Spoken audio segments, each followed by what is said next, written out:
या देवी सर्वभूतेषु क्षमारूपेण संस्था नमस्तस्यै नमस्तस्यै नमस्तस्यै नमो नमः। श्री भक्तों को जय माता की, जय माता की, जय माता की। सुदर्शन नाम के एक राजा थे। राजा बड़े ही सत्यवादी जितेंद्र थे। एक बार राजा घोड़े पर सवार होकर शिकार खेलने के लिए जंगल में गए। राजा के साथ कुछ सैनिक भी थे। राजा हिरण, खरगोश, सूअर का शिकार करते हुए कुमान नामक वन में प्रवेश हुए। कुमान नामक वन सुमेरु पर्वत के निचले भाग में था। कुमान नामक वन में सभी प्रकार के वृक्ष और सुंदर सुंदर पुष्प लगे हुए थे। उस वन को देखकर राजा अत्यंत प्रसन्न हुए। राजा सुदर्शन ने इस वन में जैसे ही प्रवेश किया उसी क्षण राजा स्त्री रूप में बदल गए और जो सैनिक थे वे सभी स्त्री रूप में हो गए।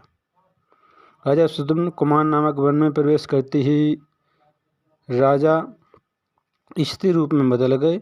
इस घटना से राजा बड़े ही चिंता में पड़ गए और राजा मन ही मन सोचने लगे कि यह क्या हो गया। राजा सुदर्शन चिंता से व्याकुल बार बार सोचते हुए बहुत दुखी और लज्जित हुए। राजा ने सोचा कि मैं अब घर कैसे जाऊंगा, अब मैं क्या करूं, स्त्री रूप में अब मैं कैसे राज संचालन करूंगा। किसने मेरे साथ छल किया, यह किसकी माया है, मैं किससे ठग गया। राजा मन ही मन सोच रहा था। पूर्व काल की बात, सनकादिक ऋषिगण अपने तेज से दसों दिशाओं को प्रकाशित करते हुए शंकर जी के दर्शन के लिए कुमार नामक वन में गए।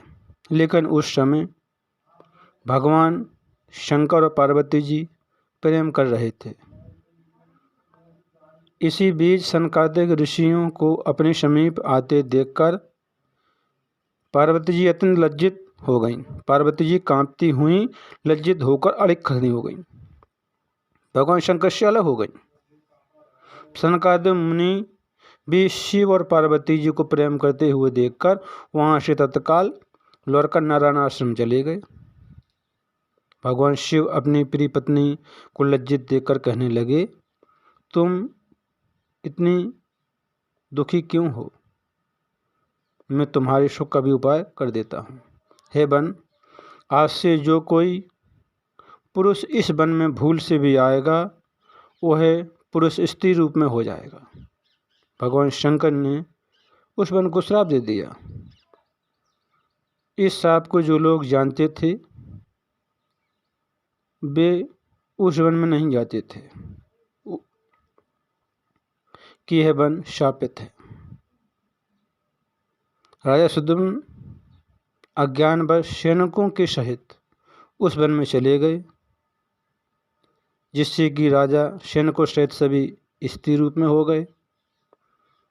चिंता से व्याकुल राजा सुदर्शन लज्जावश घर नहीं गए और कुमार नामक वन में इधर उधर घूमने लगे। स्त्री बन जाने के कारण राजा सुदर्शन का नाम इला पड़ गया। स्त्री रूप में इधर उधर घूमते हुए एक दिन चंद्रमा के पुत्र बुध से इला की भेंट हो गई। इला बहुत ही सुंदर थी। इला को देखकर चंद्रपुत्र बुध ने विवाह के लिए कहा। इला तैयार हो गई। तब गुरु वशिष्ठ ने इला और चंद्रमा के पुत्र बुध दोनों का विवाह करा दिया। दोनों की शादी हो गई। कुछ समय बाद इला के गर्भ से एक सुंदर पुत्र ने जन्म लिया।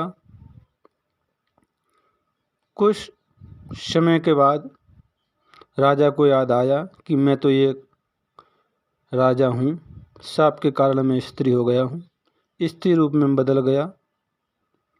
तब चिंता के कारण इला बहुत दुखी थी। इला ने गुरु वशिष्ठ जी का स्मरण किया।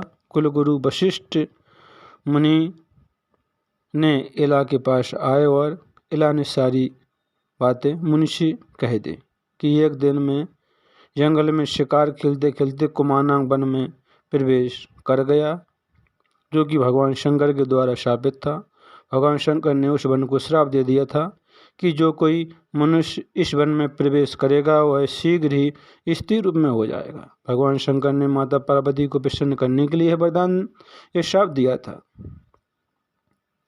मुनि वशिष्ठ ने सब जानकर राजा सुद्युम्न की यह दशा देखकर बहुत बड़ी दया आई और मुनि वशिष्ठ ने भगवान शंकर की आराधना की। भगवान शंकर प्रसन्न हो गए और भगवान शंकर बोले, हे मुनि श्रेष्ठ, जो तुम्हारे मन में हो उस वर को मांग लो।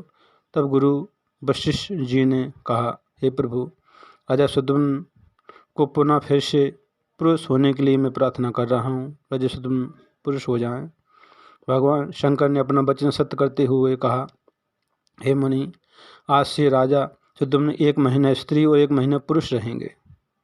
1 महीना पुरुष 1 महीना स्त्री रहेंगे। भगवान शंकर वरदान देकर चले गए। राजा सुद्युम्न वरदान पाकर अपने घर लौट आए और राज करने लगे। और जब राजा स्त्री रहते थे तो जंगल में रहते थे। जब राजा का 1 महीना राज चलाना, 1 महीना अदृश्य रहना, तो प्रजा राजा से परेशान हो गई और राजा के रूप में राजा का अभिनंदन नहीं करती थी। कुछ समय के बाद जब राजकुमार पुरुरवा जवान हुई, तब राजा सुद्युम्न ने राजा पुरुरवा को राजा बनाकर राज सौंपकर जंगल में चले गए।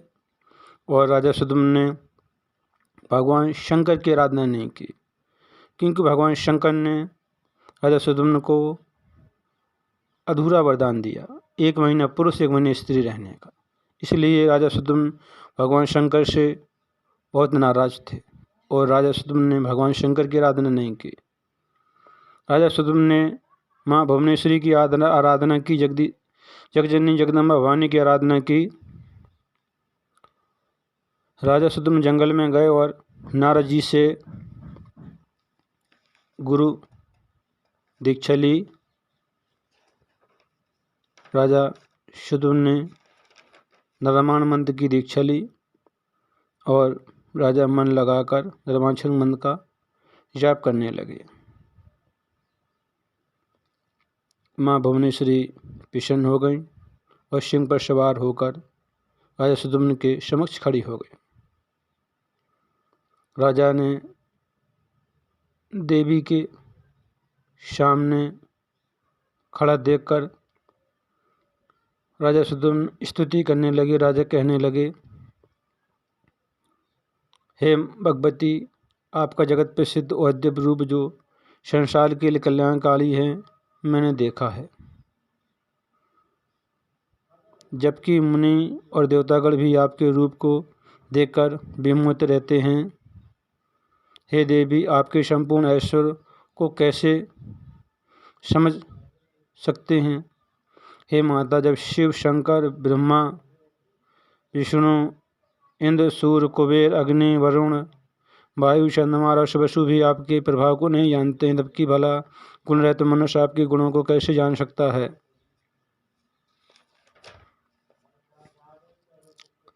हे मातेश्वरी, ब्रह्मा, विष्णु, शिव दिन रात आपके चरण कमलों की वंदना करते रहते हैं, क्योंकि माता आपने ही त्रिदेवों को शक्ति प्रदान की है। हे माता, हे भुवनेश्वरी, मेरी भक्ति आप में सदा बनी रहे, अचल भक्ति, और मैं आपकी भक्ति हमेशा करता रहूं। माँ की इस प्रकार स्तुति की। मातेश्वरी प्रसन्न हो गईं और राजा को हमेशा के लिए पुरुष रहने का वरदान देकर चली गईं।